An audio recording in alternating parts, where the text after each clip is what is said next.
Samantala mga kabrigada, ang ICI pa rin hinimok na bilisan na ang investigasyon matapos mapangalanan ang makapangyarihang mga personalidad na sangkot sa flood control scandal. Brigada Haji Caaminyo, ibrigada mo! Brigada Live Report! Naniniwala si Bacolod City Representative Albi Benitez na panahon na para mag-isip muli ang Kamara ng mga panukalang batas na tuluyang susugpo sa korupsyon sa Department of Public Works and Highways o DPWH. Ayon kay Benitez, naghihintay na ang taong bayan na kumilos ang Kamara hindi para sa pansariling interes, kaya dapat ay magsulong na ng mga solusyon na tutuldok sa systemic corruption sa gobyerno. Binigyang diin ito na ngayong bumuo na ng Independent Commission for Infrastructure na mag-iimbestiga sa katiwalian sa DPWH. Nakasalalay na sa Kongreso ang paghahain ng mga batas na may ngipin para sakmalin ang mga makakapalamuka na sangkot sa nakakahiyang sabuatan.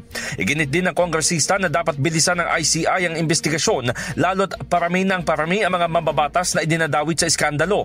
Partikular na binanggit ni Benitez na ang mga makapangyarihang personalidad tulad ni dating Speaker Martin Romualdez ay inaakusahan ng pagtanggap ng truckloads ng pera.